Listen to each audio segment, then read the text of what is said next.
Video disclaimer: This video is only for entertainment purpose, so please don't take seriously. Hello guys, मेरा नाम है मानव और आपका स्वागत है आपके अपने चैनल आरसी मैशअप में। गाइज, आज के इस वीडियो में हम देखने वाले हैं एक कमाल के मैशअप रिएक्शन को। अगर आपको ये मैशअप रिएक्शन की वीडियो पसंद आएगी तो वीडियो को लाइक और शेयर जरूर कर दीजिएगा और चैनल पे नए हैं तो चैनल को सब्सक्राइब जरूर कर लीजिएगा। Thank you. तो गाइज, आगे की बात हम वीडियो खत्म होने के बाद करते हैं, तो चलिए इस कमाल के मैशअप रिएक्शन की वीडियो की शुरुआत करते हैं। Hope you will enjoy. वित्त मंत्री से बजट को प्रस्तुत करवाते हैं। समझ में आ गया कि नहीं आ गया? भाषण में क्या दिया जाता है कि आने वाले एक साल में, मतलब जो आगामी वर्ष है, इस आगामी वर्ष में सरकार के पास कुल कितने पैसे आने की संभावना है। जो पैसे आते हैं उसे हम रेवेन्यू कहते हैं। सरकारी पैसे को क्या कहते हैं? रेवेन्यू कहते हैं। यानी टोटल कितना राजस्व यानी पैसे को आना है एक साल में। अमूमन आपको भी अंदाजा लग जाता होगा कि आने वाले जनवरी महीने में आपको कितने पैसे आएंगे। आप लोग के भी घर वाले कभी एडमिशन लेना पड़ता होगा, कभी आप बीमार पड़ जाते होंगे या कोई फॉर्म भरना होता होगा, तो आपके घर वाले कुछ ज्यादा पैसे भेजते हैं। तो एक साल में कितना राजस्व की प्राप्ति होने वाली है, रेवेन्यू की प्राप्ति होने वाली है, और पूरे एक साल के दौरान कितना खर्च आएगा अलग अलग डिपार्टमेंट पे, ये पूरा का पूरा व्यय यानी एक्सपेंडिचर इसी भाषण में बताया जाता है। तो सबसे पहले रेवेन्यू बताया जाता है। तो आप सुने होंगे कि भाषण में कहा जाता है इस बार हम लोग का लक्ष्य है 20,000 करोड़ रुपया जीएसटी से कलेक्ट करने का, इनकम टैक्स से इतना कलेक्ट करने का, ट्रेन के टिकट में इतना आ जाएगा हम लोग का।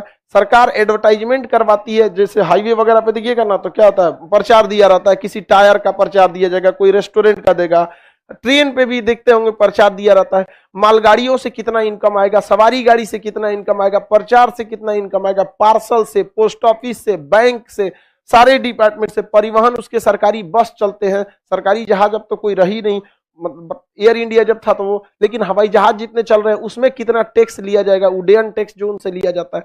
ऐसे सरकार के पास हजारों डिपार्टमेंट है जहां से पैसे आते हैं। आप यूनिवर्सिटीज में फीस जमा करते हैं, उससे पैसे आते हैं। बिना हेलमेट वगैरह अगर गाड़ी चला देते हैं तो उसमें चालान काट दिया जाता है, उससे पैसे आते हैं। आप बताइए, कभी कभी तो वित्त मंत्री हमें निर्मला सीतारमन एक बार चक्कर आ गया था, बैठ गई थी, पिछली बार हुआ था। महिला है, कितना बोलेंगे यहाँ पर। अब हम लोग कितना क्लास लेने का आदत थोड़ी है उनको। वहां पे वो भी नेतवा कमजोर होता है सब अंदर से, शारीरिक रूप से। आधा तो बीमारी घुसल रहता है उन सब में, शुगर, जॉन्डिस, हेन तेन। तो नहीं ज्यादा खाता है, साग रोटी खाएगा सब। कभी नेता होता के साथ खाइएगा ना, मंत्री उंत्री देखने के लिए, हाँ बहुत पैसा है उन सब के, लेकिन 20 बीमारी घुसल है। एगो साग, दाल, रोटी, बस हो गया। खाएंगे कौन चीज? बीमारी भरल है, कोनो को कोलेस्ट्रॉल, शुगर, हार्ट अटैक, कोनो का किडनी नहीं है। तो एक साल टोटल राजस्व पूरा बताने में शाम हो जाता है, कहां से कितना पैसे आएंगे। एक लंबा प्रोसेस होता है। आप ही बताइए, आपके पिताजी को कहां कहां से पैसे आते हैं, वो भी आपको बताना पड़ेगा। सरकार के कुछ अपने चीजें भी चलती है जिसको भाड़ा पे दे देती है, जैसे लाल किला को भाड़े पे दे दी। बहुत सारे रेलवे स्टेशन है, वहां पे आप चाय बेचिएगा, कैंटीन बेचिएगा, तो सरकारी उस पर टोकन नंबर लगा रहता है कि नहीं रहता? तो उसके हिसाब से भी क्या होता है, सरकार को पैसे का पता चलता है। सरकार बहुत सारे कर्ज को भी लिए रहती है, तो बताती है कि हम 20,000 करोड़ रुपए का जापान से सॉफ्ट लोन लेंगे या कहीं और से लोन लेंगे। इसके अलावा सरकार ये भी बताती है कि विनिवेश द्वारा भी हम पैसे लाएंगे। जैसे 20,000 करोड़ में टाटा को जहाज को बेच दो, किसी रेलवे स्टेशन को बेच दो, कोई चीज घाटे में चल रहा है तो उसे क्या कर दो, बेच दो। इससे सरकार को एक लंबा चौड़ा खर्च रेवेन्यू आती है। अगर आपको बोला जाए कि लिखिए, तो आपको कम से कम एक दिन लग जाएगा सोच के लिखने में, क्योंकि शिक्षा क्षेत्र में कितना आएगा, परिवहन के क्षेत्र में कितना आएगा, स्वास्थ्य के क्षेत्र में, आप हॉस्पिटल में जाते हैं तो आप भी वहां पे भले स्वास्थ्य क्षेत्र में आपके योगदान का कुछ नहीं रहता है, लेकिन सरकार का ही रहता है। लेकिन ऐसा भी नहीं है, एमआरआई मशीन है, बाहर कराएंगे 3,000, अंदर कराएंगे 400, होता है कि नहीं? एक्सरे कराएंगे सस्ता। तो सरकार तो एक ही बार ना मशीन खरीदी है, बार बार जो पैसा आ रहा है उसका। आप गाड़ी से जाते हैं टोल टैक्स में, भारत में कम से कम 1,00,000 करोड़ रुपए एक दिन में आ जाता है टोल में। 1,00,000 करोड़ मिनिमम बता रहे हैं। लॉकडाउन में इतना वसूल लिया था सब, इतना पैसा आता है हाईवे पे। और हर 50 किलोमीटर पे एक टोल प्लाजा होता है, गाड़ी जाएगी। पहले तो लूट लेते थे सब, समझ गया? 100 को गाड़ी का रहता था, 20 को का दिखाता था, सब 20 को का नहीं देखा। अब तो फास्टैग लगा दिए, अब तो ऊपर से लेके चल जाता है। अब विधायक है तो कोई मतलब नहीं, पहले तो धमका के निकल जाता था, पहचानता रहे हमको, समझ रहा है हमको। यहाँ पे ये सब चीजें, ये बिहार में ये अकड़ बहुत खराब चीज है। और आपको समझ में नहीं आता है। ये बिहार को प्रतिदिन के हिसाब से पीछे ढकेलता है, प्रतिदिन के हिसाब से। बड़ी बड़ी हमारा जितना लाइव सेटअप है ना, जितनी A to Z ऑनलाइन चीजें देख रहे हैं, ये मिश्रा जी ने लगाया है, जो बिहार की है, बट वो दिल्ली में सेटअप में। कहते हैं महाराज आप बिहार के, बिहार में ही ना, का बड़ी समस्या है महाराज। कोनो से तन दो चार आगे पीछे हो जाएगा, 2-4 दिन पैसा का लेन देन, 4 गो आके सुना देगा। समझ आ गया कि नहीं गया? कोनो का सामान, मतलब उनका। तो ये आप लोग नेक्स्ट जनरेशन आ रहे हैं, आप थोड़ा सा शालीनता लाइए, बहुत आगे जाएंगे, बहुत ही आगे जाएंगे। तनी से अकड़ जाइएगा, खत्म हो जाएंगे कहानी। आप अपने प्रधानमंत्री को देखिए, नरेंद्र मोदी को, कुछ 370 हटवा के कश्मीर में पूरा आतंकवाद को साफ करने के बाद फिर भी प्यार से बोलते हैं आप लोग के लिए भी अच्छे दिन आने वाले हैं। आतंकवादियों के लिए इससे बुरा दिन क्या हो सकता है, लेकिन आतंकवादियों को उम्मीद है कि अच्छे दिन आएंगे। समझ में आ गया कि नहीं? तो उस ससुरन को उससे बुरा दिन क्या हो सकता है? बढ़िया से ओवर टाइम करके पीट रहा है। तो प्यार से भाषा में थोड़ी सी नरमी रहनी चाहिए। इतना दिन के बाद आप लोग को फर्स्ट टाइम डांटे हैं, समझ में गया है भाषा का मतलब क्या होता है? लाठी तो कोनो को नहीं मारे, एगो को छोड़ के। हाँ, इतना किसी को नहीं मारे थे। ऐसा नहीं, हाथों ने हथियार छोड़ा है, चलाना नहीं भूला। ऐसा थोड़े एक्सेस कर दोगे लोग तो बाबू हमको सबको बोलना पड़ता है। हम लेट नहीं आए थे बाबू, लेट टाइम से आए थे। इन सबको आधा घंटा से थूर रहे थे, समझ आ गया? इसलिए लेट हुआ, ऐसा नहीं था कि लेट था। तो बताइए, एक रेवेन्यू बताने में सरकार को तो बहुत टाइम लगने वाले हैं। अब रेवेन्यू के बाद कितना का रेवेन्यू आने वाला है, इसके बाद अब सरकार पानी पिएगी। वित्त मंत्री पानी पीते हैं, 10 मिनट सुस्ताते हैं, उसके बाद फिर इतना मोटका किताब लेके उठते हैं, लिख के ला रहते हैं। अब कहां कहां खर्चा करेंगे? तो ये 12 में अब क्या, अभी क्या बताए हैं? राजस्व। अब क्या बताएंगे? यानी रेवेन्यू बता दिए, अब एक्सपेंडिचर बताएंगे। अब किसी एक चीज से, रेलवे से चालू करेंगे। 4 और वंदे भारत ट्रेन खुलेंगी, फलाना जगह से यहां तक जाएगी, इसके लिए इतना खर्चा आएगा। कितना खर्चा आएगा ये नहीं बताते हैं। यहां से खुलेगी।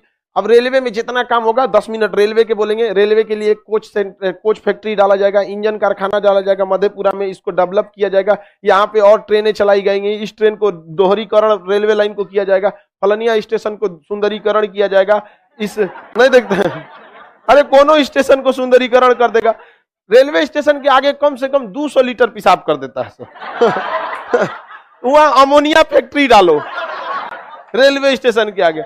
पटना जंक्शन के आगे मार डालेगा सर, 2 दिन बांध दो किसी को तो यहाँ पे 200 लीटर कर देता है।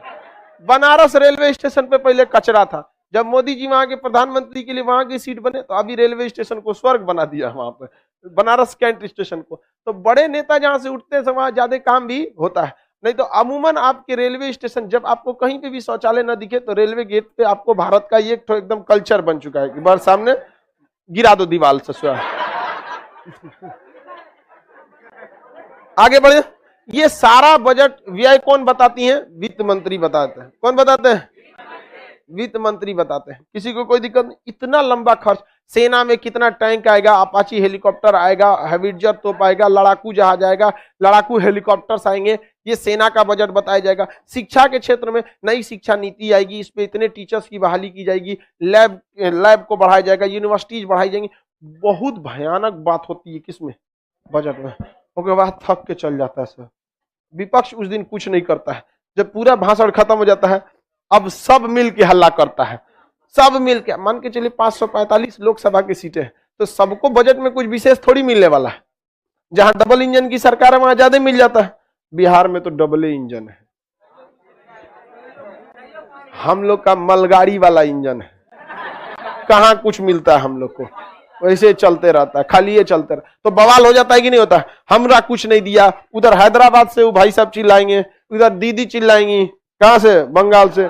खेला हो वो बंगाल को, एकदम पूरे बंगाल में घर घर मेट्रो स्टेशन बनेगा। समझ आ गया कि नहीं आएगा? बिहार में आएगा, हमारी भैंसिया कौन मेट्रो में चलेगी? नहीं समझे? अलग अलग बात होगा। नीतीश कुमार की सरकार ये कहेंगे कि भैया हमारा विशेष बहुमत दीजिए, ज्यादा पैसा दीजिए, हमारा शराब से पैसे नहीं आ रहा है। अब हकीकत भी बात है, शराब से पैसे बहुत इनकम आता था, नहीं आ रहा है। तो केंद्र सरकार को भी समझना चाहिए, कोई राज्य सरकार अगर स्टेप ले रही है तो उसको इतना मजबूर मत कर दो कि बेचारा गलती से मजबूरी में उसको अपना स्टेप को खत्म करना पड़े। समझा कि उत्तर प्रदेश में भी सर आपको बंद कर देना चाहिए, खास करके तो वहां पे तो महाराज जी हैं, समझा क्या, उनको तो सबसे पहले करना चाहिए।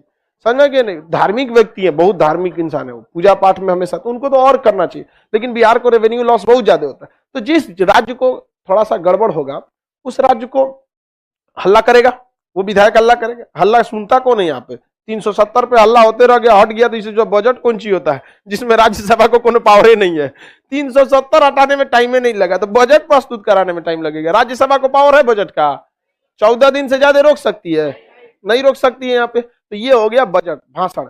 बजट में कुछ भी नहीं होता है, बल्कि ये 2-3 दिन लंबा भाषण होता है, जितना ज्यादा बजट रहता है। किसी को कोई दिक्कत है, बजट के बाद पैसा नहीं निकलता है, तैयार पूरा वित्त मंत्रालय करता है, पूरा का पूरा भारी भरकम मंत्रालय है वित्त मंत्रालय। कौन बजट कौन तैयार करेगा, वित्त मंत्रालय तैयार करती है। गाइज आपको यह मैसअप रिएक्शन का वीडियो कैसा लगा, अपने थॉट को नीचे वीडियो के कमेंट में जरूर बताइएगा। वीडियो पसंद आई हो तो वीडियो को लाइक जरूर कर दीजिएगा, चैनल पे नए हैं तो चैनल को सब्सक्राइब जरूर कर लीजिएगा। तो थैंक यू, मिलते हैं नेक्स्ट वीडियो में।